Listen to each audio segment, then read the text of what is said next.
Welcome back to Crime Time Inc. Today, we're gonna dive into the mystery surrounding Amelia Earhart's disappearance. Okay, so for anyone listening in, you probably already know Amelia Earhart was this incredible pioneering aviator. She was attempting this round-the-world flight back in 1937, Yeah.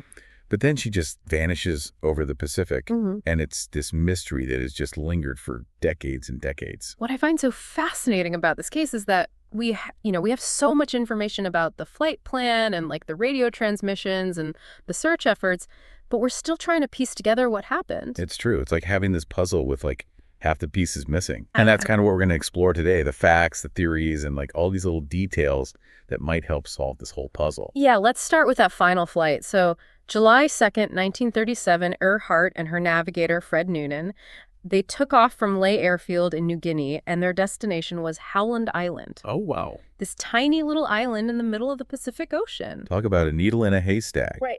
That last leg of the journey was over 2,500 miles. Mm-hmm. Imagine flying from Los Angeles to New York and then some over open ocean with the technology they had back then. You're right to highlight the technology. I think that plays a huge role in this story. So Earhart's Lockheed Electra, it was a modern aircraft for its time, Mm-hmm.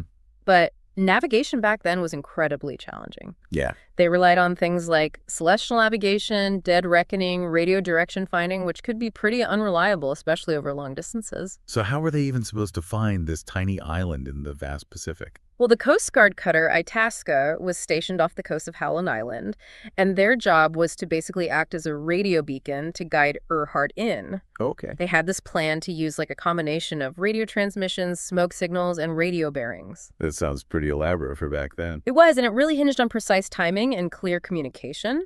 And this is where things start to get really interesting. So as Earhart and Noonan are approaching Howland, their radio transmissions become increasingly frantic. Oh. They were low on fuel, and they were having trouble receiving the Itasca's signals, and they couldn't locate the island. I can only imagine the stress and panic they must have felt, just flying over that much ocean with the fuel gauge dropping. Absolutely. And what's so intriguing is that there seems to have been some misunderstandings and maybe even potential errors in the communication schedule. Like what? Well, for example, the Itasca and Earhart's team were using different time systems that were half an hour apart. Oh, wow. And that kind of discrepancy could have caused major confusion. Wait a minute, half an hour difference. That seems like such a small detail to have such a huge impact. You'd be surprised how critical those small details can be in aviation, especially back then. That's true. And there's another detail about Earhart's direction-finding system. It was brand new, and she had limited training on it. Some experts believe that she might not have fully understood how to use it effectively, which could have further hampered their navigation. So they're running low on fuel, they're struggling to communicate, and they're possibly having trouble with their navigation equipment. This is where the mystery really starts to thicken, right? Exactly, because after a series of increasingly desperate transmissions, all contact is lost. The last confirmed transmission from Earhart indicates that they were flying along a line that should have intersected Howland, Oh, okay. but they never found it.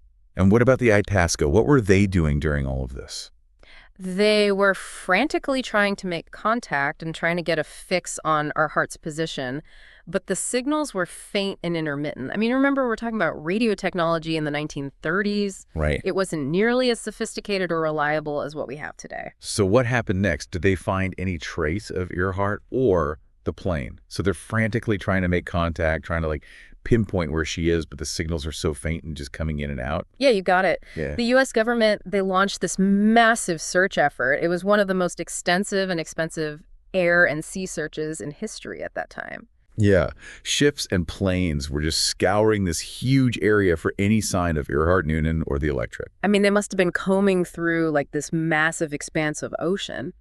How did they even know where to start? Well, they focused on the area around Howland Island, Right. Based on those last transmissions from Earhart and the Itasca's reported positions. Mm-hmm. But the search was really hampered by these conflicting reports, unconfirmed sightings, and even hoaxes. It's like trying to find a specific grain of sand on a beach. That's a great analogy. So after all that searching, did they actually find anything? Sadly, no. Nothing conclusive. Oh, wow. They never found any wreckage from the plane or any confirmed trace of Earhart or Noonan. That's heartbreaking to think about, all those resources, all that effort, and still no answers. Yeah, and that lack of any concrete evidence has fueled so much speculation and debate For decades. Right. And, all these theories have emerged trying to explain her disappearance. Okay, so let's dive into those theories then. The official U.S. government theory is that Earhart and Noonan, they just ran out of fuel and crashed into the ocean somewhere near Howland Island.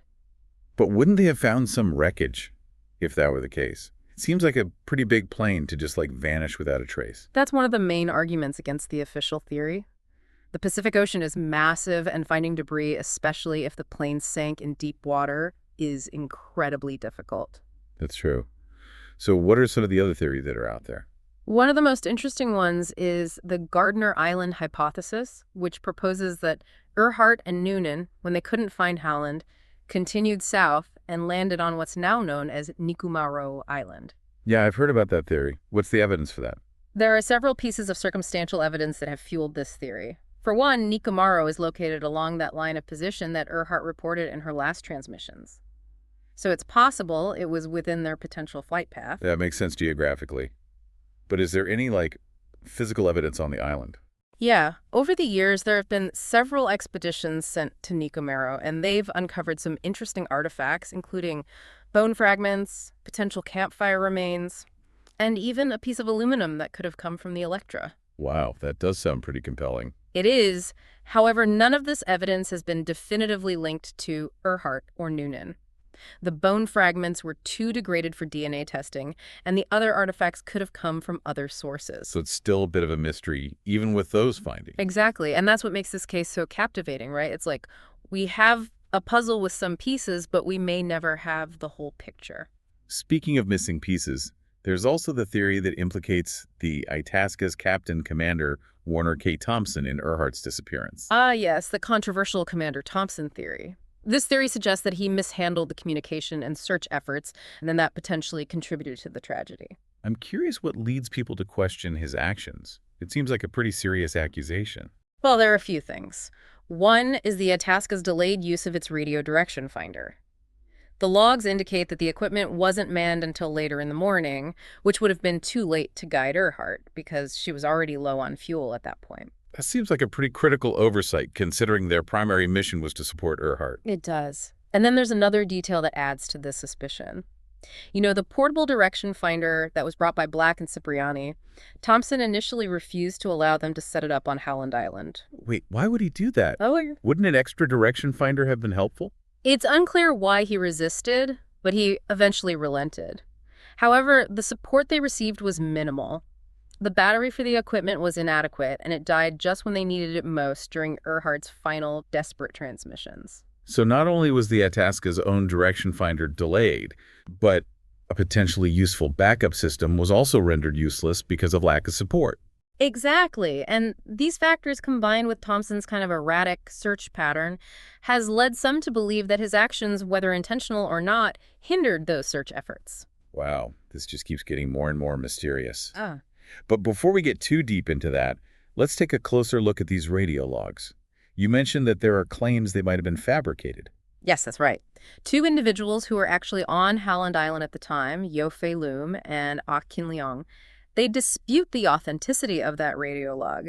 They claim that they never stood radio watches or operated the direction finder as the log suggests. If that's true, it raises some serious questions about the accuracy of other official records and reports. What were they trying to hide? Well, that's the million-dollar question. Some researchers believe that those logs might have been altered to cover up errors or inconsistencies in the Itasca's actions. It sounds like there are a lot of unanswered questions about the Itasca's role in all of this. Absolutely. The Itasca was Earhart's lifeline, and any missteps or miscommunications could have had really serious consequences. But even with all the scrutiny and debate, the truth remains elusive. It's amazing how this story from 1937 can still be so mysterious and intriguing. Yeah. What do you think is the most compelling aspect of this case? For me, it's the human element at the heart of it. You have these incredibly brave individuals pushing the boundaries of what's possible, venturing into the unknown. And then in the middle of this incredible feat of daring and exploration, you have this sudden and unexplained disappearance that's just shrouded in confusion and error and possibly even deliberate misinformation. Yeah, it's a reminder that even with careful planning and the best intentions, things can go wrong, especially when you're pushing the limits of human achievement. And it speaks to our fascination with the unknown, the allure of adventure, and that enduring power of mysteries that refuse to be solved. Speaking of unsolved mysteries, we haven't even touched on some of the more out there theories about Earhart's disappearance. Are there any that you find particularly interesting or far-fetched? Well, there are some theories that go pretty deep into the realm of conspiracy. For example, one suggests that Earhart and Noonan were actually on a secret mission for the U.S. government and were captured by the Japanese. Oh, wow. Yeah, it kind of ties into those pre-World War II tensions that were happening in the Pacific at the time. It does sound like something straight out of a spy novel. Secret missions, international espionage. It definitely adds another layer of intrigue to the story. It does, but like a lot of these conspiracy theories, it's really lacking concrete evidence. And it's always important to remember that extraordinary claims require extraordinary evidence. So we should probably stick to the evidence that we actually have Yeah. and try to put the puzzle together from there. Exactly. We can speculate all day long, but without solid proof, it's just that conjecture. Okay, so we've covered the official crash and sink theory, the Gardner Island hypothesis, the Commander Thompson theory, and even a little bit of international espionage. What other possibilities have been explored?